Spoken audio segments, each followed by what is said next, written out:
Welcome back to another video with me, Mish Grixty. I want to talk with you today about a perspective shift that made all the difference in how much ease and flow and delight that I experience when writing copy for my business. And before I tell you what that shift is and more about how to get it for yourself, let me share this backstory with you. I have over 8 years experience as a copywriter and a copywriting coach.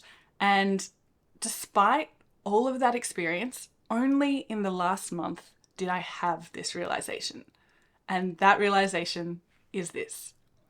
When you are writing for your business, you are only ever writing from two distinct modes. You are either writing to clarify or you're writing from clarity. And if you hear that and you're like, no big aha for me yet, Mish, hold tight. Let me dive into both and show you how knowing which mode you're in when can make all the difference for you to access that ease, that clarity, that certainty, and that delight for writing copy for your own business. So let's start with mode number 1, and that is writing to clarify. This is a mode that I don't think I'd ever actually had any appreciation or perspective on, even though I did spend so much of my time in it.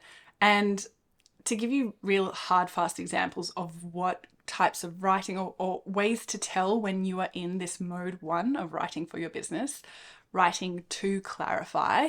This could be when you are just journaling or brain dumping things. It could be if you're ever working with someone like a designer or a contractor and they give you an intake form and ask you things about your business.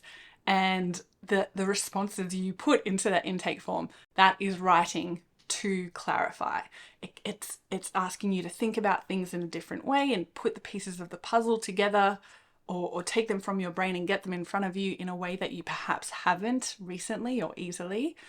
And another great example of writing to clarify is in my business when I'm writing story-based emails, like regular emails to my people on my email list, a lot of the time I am writing to clarify. So I start writing, all I have is an idea about a story I want to share or something that I have desire to write about, but I don't actually know when I start sitting down to write that email, where that email is going to lead, what point I'm going to make, how I'm going to connect it to my offer. So that is my best example of writing to clarify. You're also probably in writing to clarify mode if you're writing posts that you share on Instagram or social media and things like that, where again, you kind of sit down and you know you want to write something or there's something to write or you're hit with inspiration, but you don't necessarily have like extreme clarity about the exact point you want to make or the exact idea that you want to convey or the exact piece of your offer that you really want to drive home and help someone realize the value of. Now, from these examples that I've just shared, you might realize that there are some that are public facing, right? Like when you're sending emails to your email list or you're posting things on social media, those are public facing outputs of writing to clarify. And then there are the private ways of doing that too, like the journaling, like the filling in intake forms for contractors and people that you collaborate with, or even filling out workbooks and things like that that you might do as part of a course.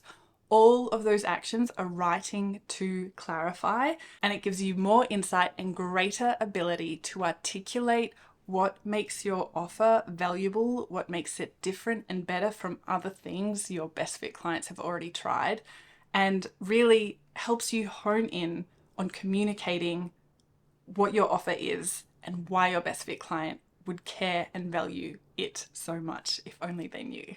Now, this first mode of writing to clarify, it's just not talked about as part of the process of ending up with really effective, persuasive, compelling copy and words that sell your offer to your best fit client.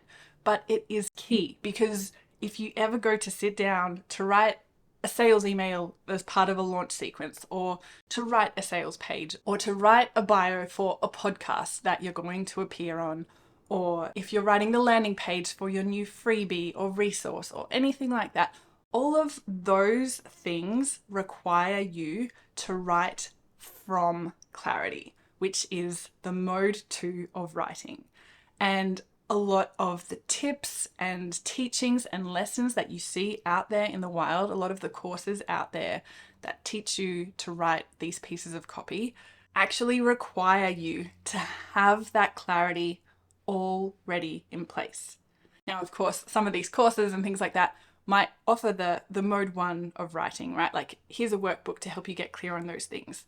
And that is a wonderful thing. And the purpose of this video is to point out to you that both of those modes need to happen at some point for you to get to the point where when you sit down to write a really compelling landing page for someone to opt into your freebie, or to write a really compelling, persuasive sales page to help someone get what they need to decide on your offer, or to write a really compelling, persuasive sales email within your launch email sequence that articulates why your offer is different and better to other solutions that your best fit client has already tried. All of those examples require you to come at it from a place of clarity. Now, here's why it's so valuable to know that these two different modes of writing exist. Because if you're ever sitting down to do something like writing a sales page or a sales email or your launch emails or things like that, and you're struggling to write, it's because you don't yet have the clarity piece required to do that form of writing. And it's so easy to forget that, right? Because we're told all these things when it comes to copywriting, like there are these skills and techniques and all of that to employ to end up with that compelling, persuasive copy. But if you're not clear on these really important parts about your offer, about your best fit clients, about what makes your offer unique and how to articulate it in a way that your best fit client understands it, if you're missing clarity on all those parts, then of course, doing mode 2 writing things, it's gonna feel like dragging yourself through molasses and really struggling to get anywhere fast because you're missing that clarity piece.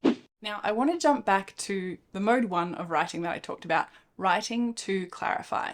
And I want to drive home this really important point. The value of spending time in mode 1 of writing isn't only getting clarity. That is a delightful byproduct of those things, right? Like when you're filling out a workbook for a course, or when you've written a post and you're like, oh, I got to this place where I realized this about my offer. But when you're actually spending time in those public facing pieces of copy, like you're writing a story-based sales email, or you're writing a post that you're going to share on social media, all of those things not only bring you clarity about aspects of your offer, but they build the all-important muscle of you using your unique writing voice. And that is why knowing that these two modes of writing exist is so powerful. Because when you're spending time in that playing, exploring mode, that's when you get to access like the way that you see things, the way that you say things, how that translates into words on paper, how you end up sounding like you. And that in today's AI-fueled world is no small thing, because when you're clear on how you say things and how you express yourself and how you take these ideas that you're getting clear on and communicate them in the public forum of social media or emails or sales pages or website copy or whatever, the more you build that muscle, the easier it becomes and the greater advantage you have of standing out in the sea of sameness. And honestly, that is why it's so important to recognize that there are these two modes of writing and to see value in doing both. Because the truth is, you don't need to have perfect clarity to write every single piece of copy. But when it comes to those pieces of copy that live on and don't get eaten up by the cycles of social media, or only being read once when you send out an email to your email list and things like that, when you're really sitting down to create things like sales pages that live on, or website copy that lives on, or launch emails and things like that that you might use multiple times, being able to write those assets for your business from a place of clarity requires that mode 1 of writing first. So let yourself spend time in that first mode of writing where you are ideating, where you are exploring, where you are asking your brain to answer things and to get clarity without expecting it to live on and do all the heavy lifting of those mode 2 pieces of writing that I've talked about. Now, if you want to see these 2 different modes of writing in practice, join my email list. Basically, you're going to be on the receiving end of these pieces of writing that I do where, yeah, I sit down and I don't know where they're going to lead. I don't know how I'm going to connect this idea with my offer or where I'm leading it to. But I still end up with this piece of copy that's so valuable for you to read and has been so enlightening for me to understand something new or different or valuable about my offer. Likewise, you're going to see how the clarity I get from that mode 1 of writing practice translates into things like launch emails and sales pages and landing pages and workshops and things that I deliver because I have the clarity that so much of that mode 1 of writing has brought me. So click the first link below in the video description and see how these ideas come to life in a real business so you can start applying them to yours.